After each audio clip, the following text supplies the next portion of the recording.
हालात जो हैं वो दोबारा ठीक बने, लेकिन उसके लिए पहले हमारे जो पड़ोसी मुल्क हैं उनको अपनी बंदूकें शांत करनी होंगी। यहाँ से फिर बंदूक चलेगी नहीं। बेगुनाह लोग जिस तरह उनको मारा गया वो हम अभी भूले नहीं। उसी वक्त मरकज़ी हुकूमत ने कहा था कि इसका हम जवाब दे देंगे और अपने तरीके से दे देंगे।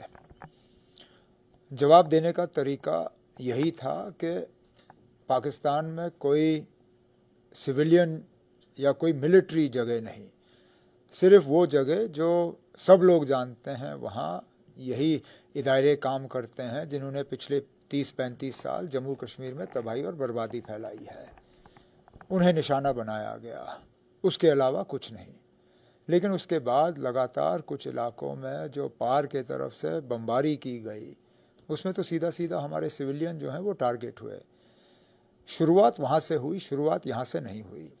अगर पहलगाम में लोगों को इस तरह मारा नहीं गया होता, ये दिन नहीं आता। हम बड़े आराम से रह रहे थे। यहाँ जम्मू कश्मीर के अंदरूनी हालात भी ठीक थे, टूरिज़्म का दबदबाव चल रहा था, LOC पे सीज़ फायर जो है वो कायम था, LOC के सीज़ फायर को कोई नुकसान नहीं। लेकिन ये हमारे बने हुए हालात नहीं हैं। हमने पहलगाम में जो हुआ उसका हमें एक जवाब देना था।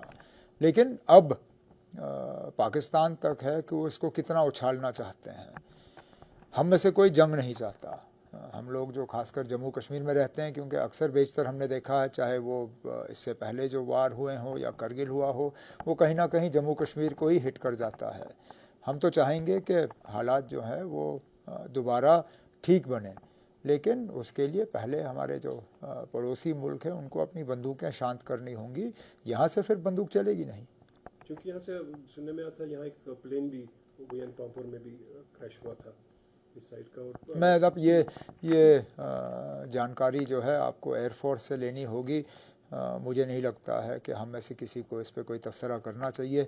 ऑफिशियली इस पर इंडियन एयरफोर्स या इंडियन डिफेंस एस्टैब्लिशमेंट की तरफ से जो है बात आ जाएगी। अब चूँकि ये तो शुरू हो गया, जो हमने टंगदार में रिपोर्ट्स हमारे पास आ रही है, नुकसान जो उन लोगों को जो काफ़ी क्लोज बॉर्डर्स में रहते हैं, तो किस तरह की आपसे मैंने अभी तो कुछ देर पहले तमाम जो हमारे डिस्ट्रिक्ट कलेक्टर्स हैं, DCs हैं, बॉर्डर और LOC के नज़दीक कठुआ से लेके बारामूला कुपवारा तक, मैंने सबसे वीडियो कॉन्फ्रेंसिंग पे बात की। यहाँ तक कि DC पुंछ भी वीडियो कॉन्फ्रेंस में शामिल हो सका, हालांकि वहाँ पे अभी भी उनके घर के नज़दीक जो है शेलिंग चल रही है। उन सब से बात करके मैंने हालात का जो है जायज़ा लिया है। कुछ जगहों पे नुकसान की खबरें आ रही हैं, लेकिन उनको हम अभी जो है हम उन रिपोर्ट्स को जमा कर रहे हैं। फ़िलहाल एक कंटिजेंसी फ़ंड के तौर पे मैंने कुछ पैसे जो हैं DCs को रिलीज़ किए हैं, तमाम DCs को, लेकिन बिलखसूस जो LOC और बॉर्डर के नज़दीक है उनको थोड़ा ज़्यादा, ताकि कोई भी कंटिजेंसी हो, कोई भी एक्सीजेंसी हो, उसको हम डील कर सकें। हस्पतालों के सप्लाइज़ का मैंने जायज़ा लिया है, और जहाँ जहाँ हमें सिविलियंस को अगर इवैक्यूएट करने की ज़रूरत पड़ेगी या मदद करने की ज़रूरत पड़ेगी, उसके लिए गाड़ियाँ, एम्बुलेंस वगैरह, उन सब चीज़ों का भी इंतज़ाम हुआ है। वो सब चूँकि मीटिंग्स बहुत हो रही, चाहे वो सिक्योरिटी के आपके उसके बारे में हम पूछ नहीं सकते, वो इंटरनल मैटर्स होते हैं, लेकिन कोई पॉजिटिव साइन आपको दिख रही है, ये जल्दी थम जाएगा या लंबा खींचेगा? हम तो सिर्फ उम्मीद कर सकते हैं। हमारे हाथ में ये खेल है नहीं। हम तो चाहेंगे और अल्लाह ताला से दुआ करेंगे कि ये जल्दी थमे। मैं तो कहता हूँ अगर आज ही ख़त्म हो तो बेहतर है, लेकिन इसको रोकने की ताकत जो है वो लोग रखते हैं जिनको सही फ़ैसला लेना होगा। मैंने वैसे भी कहा, पार की बंदूकें बंद हो जाएं तो यहाँ से भी बंदूकें बंद होंगी। फ़िलहाल तो हमारे सिविलियन एरियाज़ जो हैं उनके तोप के निशान बने हुए हैं। कल प्राइम मिनिस्टर का एक स्टेटमेंट आपने भी शायद एक कनक्लेव में कहा था कि उन्होंने कहा शायद अभी तक हमें जो हमारा अपना पानी है उसको शायद उस तरह से इस्तेमाल नहीं किया गया, अब उस तरह से इस्तेमाल किया जाएगा, पूरी कंट्री के लोगों को फ़ायदा मिलेगा। ये लड़ाइयाँ हैं कभी कभार पानी का ही ज़रिया बन जाती है।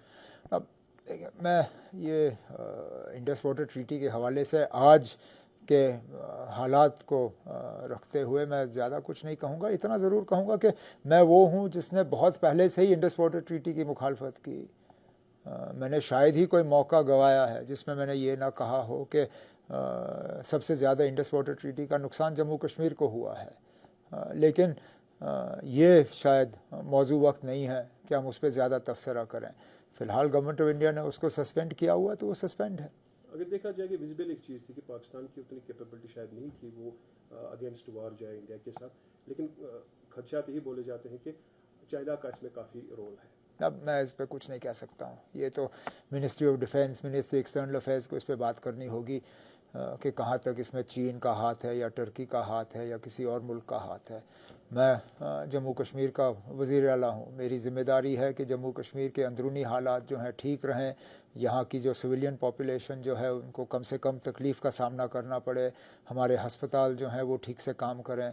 आज एहतियात के तौर पे हमने बॉर्डर और एलओसी के नज़दीक जो डिस्ट्रिक्ट्स हैं वहाँ स्कूल और एजुकेशनल इंस्टीट्यूशंस बंद किए हैं, लेकिन बाकी जगह हम नहीं चाहते हैं कि खामखा डर फैले। इसलिए हमने जानबूझ के जम्मू शहर, श्रीनगर शहर वगैरह में स्कूल बंद नहीं किए हैं। अब देखेंगे हालात किस तरह बनते हैं, उसके बाद फैसला कर लेंगे। हवाई अड्डा बंद है वो हम जानते हैं, लेकिन हमारा हाईवे खुला है, इसलिए डर की कोई ज़रूरत नहीं है।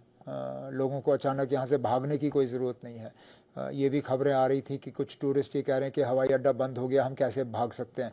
मेरी तो उनसे यही गुजारिश होगी कि भागने की ज़रूरत नहीं है। फ़िलहाल थोड़ा सा सब्र करिए।